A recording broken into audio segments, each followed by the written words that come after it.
¿qué tal? Bienvenidos a esta edición del Noticiero Televisión Martí. Hoy es martes 18 de agosto de 2020. Comenzamos.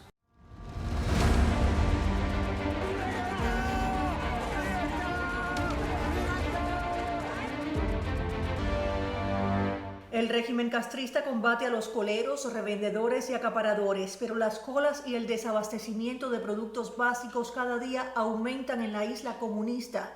Luis Guardia nos muestra parte del diario vivir de los cubanos. Estas imágenes difundidas en las redes sociales son en la más occidental de las provincias cubanas, Pinar del Río. Decenas de personas amontonadas esperan poder comprar artículos de aseo personal. Ante el déficit de estos productos, la población se expone al contagio y propagación de la pandemia, pero los medios oficialistas de prensa no reportan estos hechos. Cerrar filas contra coleros y revendedores. La batalla no es contra el desabastecimiento, es contra los coleros, revendedores y acaparadores. Un comercio paralelo y dañino se fomenta en torno a las tarjetas magnéticas NMLC. Y ahora contra quienes prestan o alquilan las tarjetas magnéticas con las que se puede comprar en las nuevas tiendas que venden productos en monedas libremente convertibles. El problema, por tanto, no está en la existencia de los dólares, que eso es bueno. Eso es bueno aunque no suponga una dolarización de la economía, como han dicho algunos economistas. El problema está en el suministro de bienes a esas tiendas, que no se rompan las cadenas, que la logística asegure que en todo momento hayan los productos que los cubanos quieren comprar y, sobre todo, que haya el instrumento de pago. Según informes desde la isla, se ha suprimido por el momento el otorgamiento por parte del Estado partido de estas tarjetas magnéticas. La causa pudiera ser la falta de materia prima para su confección. Quienes la poseen pueden recargarlas ya sea mediante dinero depositado en el extranjero o con dólares u otras monedas convertibles en la isla. Y ahora el detergente, el champú, el jabón, que se adquieren allí en tarjetas, se venden al triple del precio y más en las calles. Pero la causa no son las tarjetas o los coleros, es el desabastecimiento de productos lo que origina estas aglomeraciones reportadas en las redes sociales o el aumento en el precio de estos. Esto es imposible que ocurra en una tienda en Estados Unidos, en Hialeah, en Miami, o en España, en Madrid, en Valencia. Eso es absolutamente impensable. El sector privado es mucho más eficiente y organizado, y esto nos da una idea de por dónde deberían de ir las cosas en Cuba después de estos últimos 61 años. Solo si hay libertad económica, empresa privada y mercado como instrumento de asignación de recursos, una economía puede realmente funcionar. Tras más de 6 décadas de instaurado en el poder, el régimen castrista ha hecho que las colas sean parte del diario vivir de los cubanos. Estas imágenes demuestran la inoperancia del modelo socioeconómico impuesto en la isla comunista. Luis Guardia, Radio Televisión Martí. El opositor cubano Bartolo Cantillo fue detenido y golpeado este lunes cuando intentaba visitar al activista Miguel Ángel López Herrera, que lleva a cabo una prolongada huelga de hambre en su vivienda en la ciudad de Guantánamo, según dijo a Radio Televisión Martí el propio Cantillo. Me cogen ahí, me posaron fuertemente, empecé a decirle a toda la gente ahí, oye señores, yo no soy un delincuente ni soy un ladrón, yo lo que soy es un defensor de los derechos humanos que vengo aquí a prestarle apoyo a Miguel Ángel con la situación que tiene. Ahí me cayeron a golpes, me aruñaron y me dieron para y me metieron en la patrulla y luego me echaron un poco de spray ahí, que estuve largo tiempo sin poder abrir la vista por el gas. Cerraron la patrulla médicamente y ellos se quedaron ahí un largo rato hasta que se fuera el gas ese de dentro de la patrulla. Luego los dos patrulleros se montaron, ahí me llevaron para la unidad policial del Parque 24, me encerraron ahí en una oficina horas y horas hasta que llamaron que fueran la gente de la seguridad. Los policías lo llamaron y fueron. Entonces ahí me atendió, buscaron al jefe del sector de la zona donde yo vivo, y ahí me pegó una multa de 30 pesos por desorden público, por el supuesto desorden público. Me citó para el jueves, me hizo un expediente de índice de peligrosidad, que si en 6 meses van a tener un seguimiento, que si no tengo un buen comportamiento, me iban a meter preso por el delito de peligrosidad ese que meten ellos intentado. La ONG Human Rights Watch advirtió que la política del régimen cubano de prohibir la salida de sus ciudadanos de la isla es una grave violación de los derechos humanos. José Miguel Vivanco, director para las Américas de Human Rights Watch, dijo vía Twitter que la dictadura pretende tratar a los ciudadanos cubanos como si fueran su propiedad privada. El régimen cubano suele declarar que un opositor es una persona regulada y que por eso no puede viajar a otros países. Ese término es humillante, subrayó Vivanco.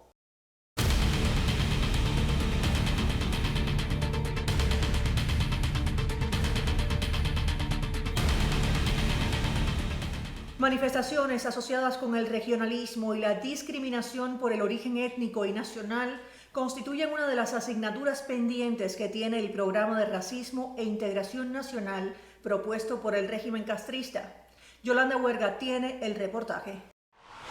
El gobierno cubano anunció a finales de 2019 la creación de un programa nacional contra el racismo y la discriminación racial, adoptado por acuerdo del Consejo de Ministros el 20 de noviembre de ese año. El programa incluiría manifestaciones asociadas como el regionalismo y la discriminación por el origen étnico y nacional. Apenas los cientistas sociales han abordado y tampoco se discute en la esfera pública, dijo el investigador Juan Antonio Madrazo Luna, presidente del Comité Ciudadano por la Integración Racial. Palestino es una construcción peyorativa que es utilizada contra las personas negras y mestizas que residen en las provincias de Granma, Las Tunas, Santiago de Cuba y Guantánamo. Apenas es utilizada contra las personas que residen en Holguín porque tiene mejor estructura de desarrollo y es una ciudad que se promociona como blanca e hispana en su identidad. La Habana es el epicentro económico, político y sociocultural de la isla. Palestino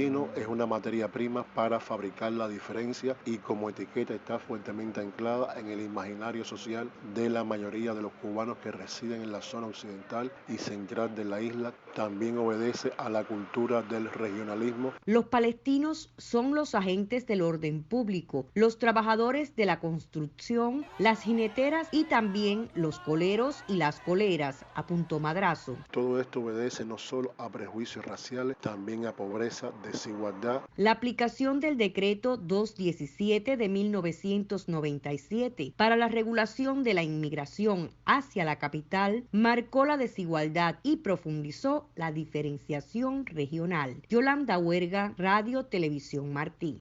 El subsecretario de Estado adjunto de Estados Unidos para el hemisferio occidental, Michael Kozak, se preguntó este lunes en su cuenta de Twitter si merece la pena viajar a Cuba bajo un régimen opresivo.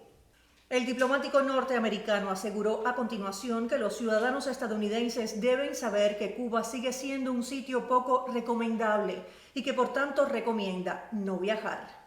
Agregó Kozak que las personas de otras naciones que estén considerando un viaje deben saber que la industria turística cubana financia la opresión, la corrupción y la desesperación.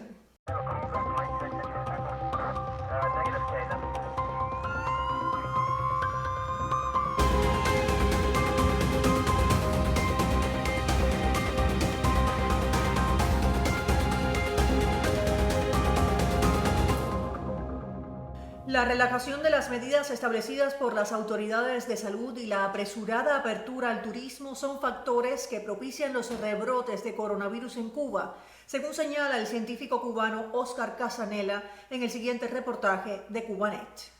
Hasta que no contemos con una vacuna eficaz y no se realice una campaña de vacunación que llegue a todas las personas, pues va a existir un riesgo latente de que ocurran nuevas olas de contagio. O sea, los rebrotes siempre van a ocurrir igual también mientras no exista esa vacuna y mientras no esté inmunizada ya toda la población, no esté vacunada, siempre van a estar ocurriendo rebrotes. Pero los rebrotes, si el sistema sanitario está pesquisando y está realizando un alto número de test diagnósticos por RT-PCR diarios, esos rebrotes van a ser detectados y van a ser aislados.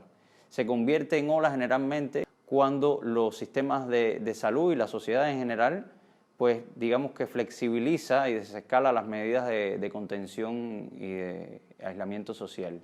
Y entonces en ese periodo, y es lo que ha ocurrido también en Cuba, aquí se puede ver, digamos, la primera ola y después de este periodo que se pensaba que iba a estar controlada la epidemia dentro del país, pues hubo un momento de relajación y sube el número de contagios diarios. Si miran la gráfica de casos activos, se puede ver que el 10 de junio, estando precisamente en un segundo pico de contagio, fue que el gobierno decide presentar un plan de medidas de recuperación tras la COVID. La pregunta que yo me hago, ¿ellos sabían el futuro? ¿Ellos podían predecir de que ese pico no iba a continuar ascendiendo, que iba a bajar? Creo que este es el periodo en el cual más confiado estaba el sistema de salud cubano. Relajaron demasiado las medidas de contención. Yo creo que en este periodo ellos quisieron transmitir un mensaje erróneo de confianza en el sistema de sanidad y en el mecanismo de pesquisaje. Pienso que fue apresurado el abrir de nuevo al turismo internacional y nacional, sobre todo al nacional. Y es aquí donde yo pienso que es muy posible que algunos casos que están emergiendo en provincias distintas a La Habana y Artemisa venga del movimiento hacia esas otras provincias. Puede ser que relacionado con la apertura del turismo nacional, en mi opinión, y fue muy apresurado pasar a desescalar las medidas en el resto de las provincias hasta que no se contuvieran y no se llevaran, digamos, a un nivel mínimo en La Habana, en Matanzas y en las provincias estas que quedaron occidentales, que todavía llegaban un número remanente de casos. Rusia recientemente anunció que ya tenía prácticamente disponible para aplicar ya en la población un candidato vacunal, bueno, ya una vacuna lista, y hay mucha polémica al respecto. Ahora, yo como inmunólogo y como científico, nunca me atrevería a ser de las primeras personas que se atreven a inmunizarse con esta vacuna. Entre otras razones, puede ser que el valor de esta vacuna sea más su función de propaganda que su real calidad y eficacia. Dos firmas de abogados que representan a la cubanoamericana Ana Margarita Martínez enviaron una carta a la compañía Netflix comunicándole la intención de presentar una demanda por difamación debido a la forma fabricada en que fue retratada en el filme La Red Avispa, en inglés The Wasp Network. La carta, enviada la semana pasada a nombre de Hirzel, Dreyfus and Dempsey, PLLC, y Roig and Villarreal, PA, indica que, como la mayoría de los hechos representados en la película, la etiqueta de basada en hechos reales es maliciosamente falsa a sabiendas. Asimismo, señalan que Martínez, que no fue consultada o contactada, es representada de manera errónea como una persona de conducta sexual inmoral y con una vida de lujos presuntamente gracias a los vínculos de su ex esposo, el espía castrista Juan Pablo Roque, con redes de narcotráfico y actividades terroristas.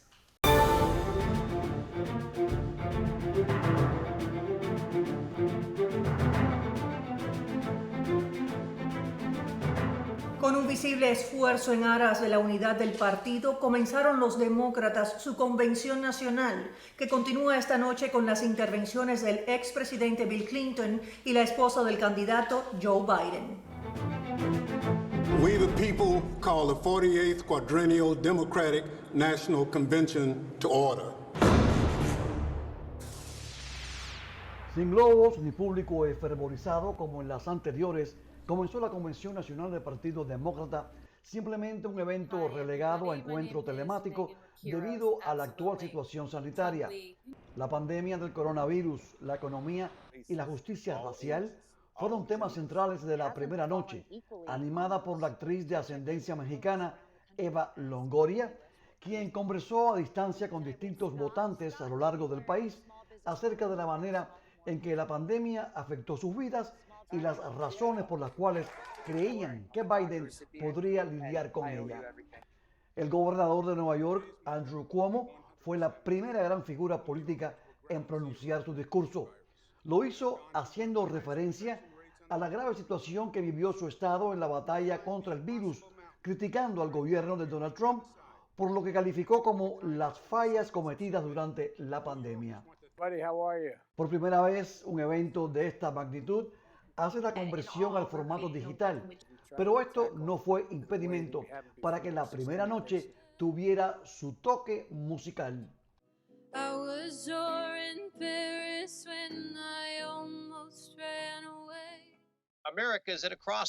Una sorpresa de esta jornada la dio el republicano John Kasich, exgobernador de Ohio, quien apoyó abiertamente la candidatura de Joe Biden para la presidencia de Estados Unidos. Otro de los que hizo uso de la palabra fue el excandidato presidencial Bernie Sanders, quien dijo que Estados Unidos se enfrenta a la peor crisis sanitaria y al peor colapso económico debido a la pandemia. Donald Trump is the wrong president for our country. La noche culminó con el discurso de la ex primera dama Michelle Obama, que dedicó duras palabras al presidente Donald Trump, sobre el que señaló que simplemente no puede ser la persona que los norteamericanos necesitan. También abogó por un cambio de rumbo en el país, puesto que, según dijo, Trump es el presidente equivocado.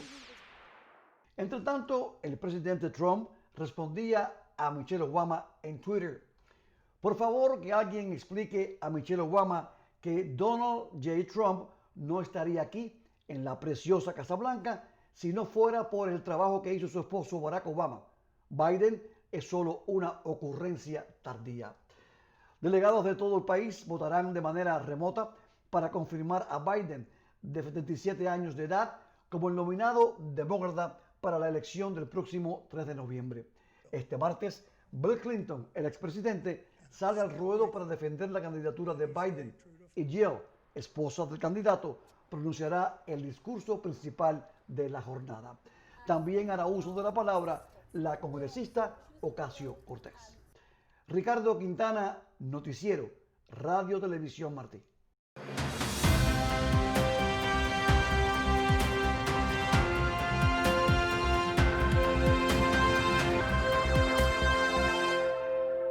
Estados Unidos apoyará a Colombia con $5.000 millones para impulsar el desarrollo económico, social y mejorar la seguridad de zonas rurales golpeadas por la violencia del narcotráfico, anunciaron este lunes funcionarios de los dos países.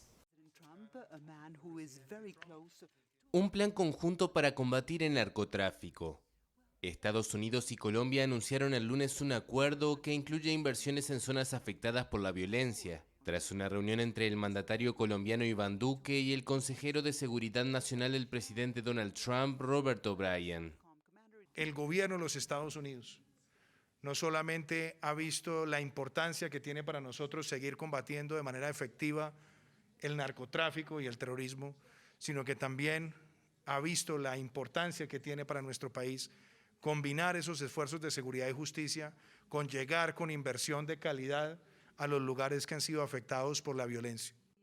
Ambos países presentaron la iniciativa Colombia Crece como un nuevo capítulo del Plan Colombia, un paquete de ayudas de Washington para combatir el narcotráfico en el país sudamericano. Estados Unidos apoyará todos los esfuerzos de Colombia para garantizar la seguridad en el país y combatir organizaciones criminales, algunas de las cuales son transnacionales, y al hacerlo ayudaremos a crear las condiciones para el crecimiento económico en Colombia. El anuncio se produce en medio de una espiral de violencia que afecta al país sudamericano y que, según la ONU, ha dejado 33 masacres en lo que va del año. Duque atribuye esta violencia principalmente a la lucha entre grupos armados por el control del narcotráfico.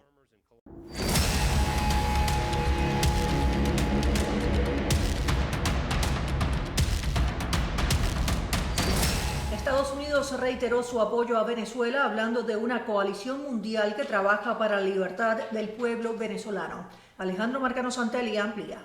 El subsecretario de Estado Michael Kozak sorprendió a muchos al asegurar ayer desde su cuenta de Twitter que Estados Unidos está trabajando con una coalición global de países en apoyo al pueblo venezolano en su lucha por restaurar la democracia y reconstruir su economía. Entre tanto, el dictador Nicolás Maduro aseguró que están enfrentando un boicot mundial contra las elecciones parlamentarias que realizarán el 6 de diciembre.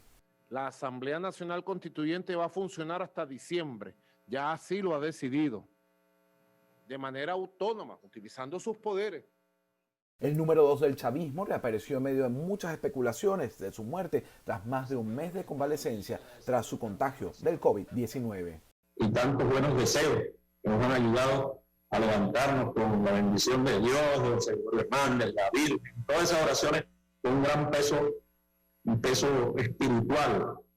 Como personal, agradezco profundamente esa manifestación.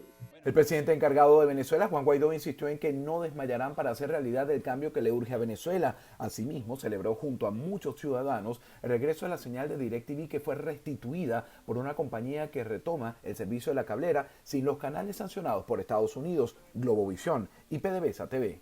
Siento una gran alegría porque al menos puedo ver algo, me puedo distraer, puedo conversar sobre algunos temas que pasan en la televisión con mi marido. No es que no hablaba con él, yo siempre hablo con él, pero tenemos otros temas, pues. Según un artículo publicado por Amnistía Internacional, 85 organizaciones de derechos humanos se dirigieron a los estados que integran el Consejo de Derechos Humanos en la Organización de Naciones Unidas, solicitando que se fortalezca la misión internacional independiente de determinación de los hechos sobre Venezuela. Alejandro Marcano Santelli, Radio y Televisión Martí.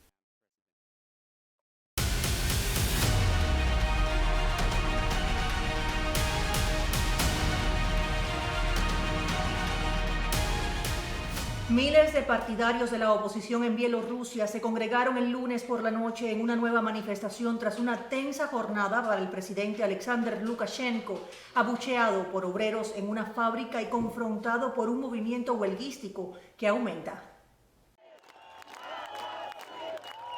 Al menos 5.000 personas volvieron a reunirse el lunes en Minsk en rechazo a la sexta reelección del presidente Alexander Lukashenko. El mandatario, que lleva 26 años en el poder, habría obtenido el 80% de los votos en unos cuestionados comicios el 9 de agosto. Si hay represión brutal de las protestas, eso solo encenderá incluso más la resistencia. Si nos retractamos ahora, la situación en el país continuará igual en el futuro. Debemos vivir en un país libre y sin temor de nada.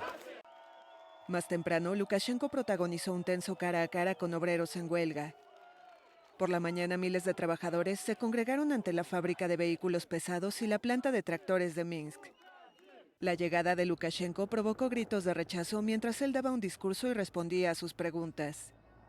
Visiblemente molesto, el presidente insistió en que no abandonaría el poder ni llamaría a nuevas elecciones. En tanto, la candidata opositora Svetlana Tijanovskaya, que cosechó el 10% de los sufragios según datos oficiales, publicó un video desde Lituania donde se encuentra refugiada. Estoy lista para tomar responsabilidad y actuar como líder nacional durante este periodo. Por otro lado, unas 600 personas se concentraron delante de la sede de la cadena televisiva gubernamental. Varios de los presentadores de noticias de la cadena renunciaron en estos últimos días. Desde las elecciones, la exrepública soviética ha sido escenario de manifestaciones que fueron en un principio violentamente reprimidas por las autoridades, dejando 2 muertos, decenas de heridos y miles de detenidos. Las autoridades bielorrusas dieron luego señales de retroceso, ordenando la liberación de más de 2.000 de las 6.700 personas arrestadas durante las protestas.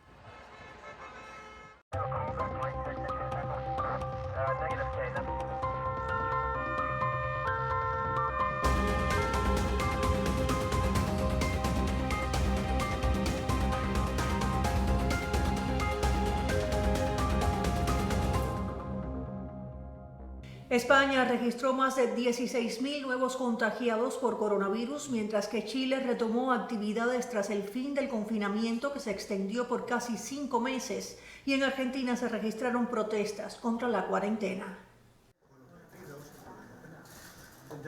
Repunte de contagios de COVID-19 en España. El Ministerio de Sanidad informó el lunes que durante el fin de semana se detectaron más de 16.000 nuevas infecciones por el nuevo coronavirus en el país. No son cifras buenas, nos gustaría estar en cifras mucho más bajas. De hecho, es lo que ha comentado en la otra parte, tenemos un incremento progresivo, suave, mucho más moderado o mucho más fácil de controlar que en otros periodos, con características diferentes, pero tenemos un incremento de casos. España decretó el viernes medidas como el cierre de discotecas y limitó el horario de servicio en las noches para restaurantes y bares. Con casi 360.000 casos de coronavirus, se trata del país de Europa Occidental con más infectados, con una tasa de contagios de 115 por cada 100.000 habitantes en las últimas 2 semanas, muy por encima de los 45 en Francia o 19 en Reino Unido.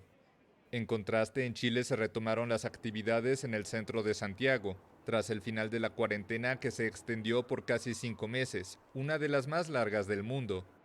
Los comercios pudieron volver a operar con el personal que vive en la misma comuna o de otras sin cuarentena con el objetivo de limitar la movilidad. Mira, por un punto bien, por las tiendas, obviamente, porque tienen que reactivar la economía, pero por otro lado, aún sigue habiendo mucho más contagios y van a haber mucho más porque hay mucha más gente en la calle. Chile, que mantiene un toque de queda nocturno, el cierre de fronteras y la suspensión de las clases presenciales, contabiliza cerca de 390.000 contagios y supera los 10.500 fallecidos por COVID-19.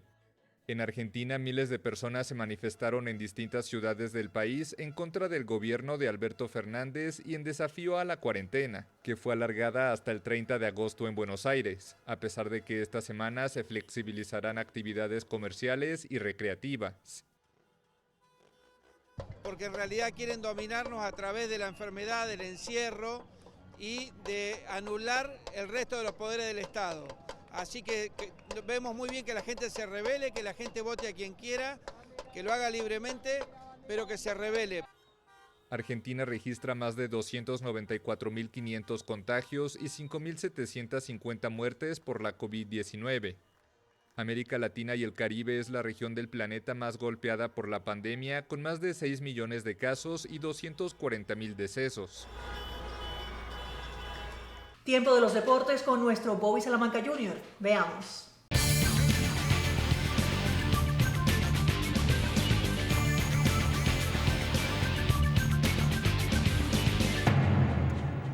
¿Qué tal? Bienvenidos a los deportes. Soy Bobby Salamanca Jr. El novato cubano Luis Robert pegó par de jonrones para guiar a los Medias Blancas sobre los Tigres de Detroit. Luis Robert sigue impulsando a sus Medias Blancas de Chicago. Este lunes brilló con el madero como nunca antes al protagonizar su primer encuentro con más de un jonrón. En la sexta entrada llevó la pelota lejos por el left center field para dar una carrera más a su equipo. En el octavo volvió a la carga, botando la pelota sobre el campo izquierdo. Bambinazo de 2 rayitas, lo midieron en 433 pies. Ahora suma 5 cuadrangulares. En ese partido su compatriota Joan Moncada también conectó su quinto jonrón del año y Chicago superó a Cleveland por 7-2. Y el terremoto que sacude al Club Barcelona cobró otra víctima. El director deportivo Eric Abidal fue despedido. 24 horas antes había sido el mismo Abidal quien informaba a Quique Setién de su salida del club catalán. Este lunes el Barça emitió un comunicado en el que se anunciaban profundos cambios en su dirección. Al mismo tiempo, el técnico holandés Ronald Koeman arribó la mañana de este martes a Barcelona para cerrar el acuerdo que lo pondría al timón del equipo catalán. El entrenador, que lleva las riendas de la selección nacional de su país, tendrá que renunciar a ese puesto antes de aceptar la propuesta de los catalanes. Yo creo que Setién no da la talla, realmente. Venía de otro club y no daba la talla, pero creo que el problema tampoco es ese. O sea, creo que hay más problemas en el Barça aparte de Setién. Como entrenador no lo puedo valorar porque no he visto grandes cosas suyas, pero por lo que ha sido en el fútbol y tal, si lo comparamos rollo con Zidane, es decir, grandes futbolistas suelen tener buena idea para dirigir un equipo. Pero sigo pensando que lo que hay que cambiar también, desde el otro lado, es el tema de la directiva.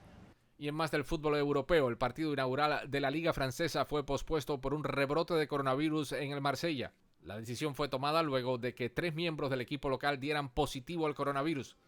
El Marsella no es el único club francés con casos positivos. El Nimes también comunicó de contagios en sus filas y anunció que se sometían a cuarentena. Es todo en los deportes. Soy Bobby Salamanca Jr. Gracias por la sintonía. Y así llegamos al final de esta edición del Noticiero Televisión Martí. Como siempre, gracias. Cuídense mucho. Hasta mañana. Chao.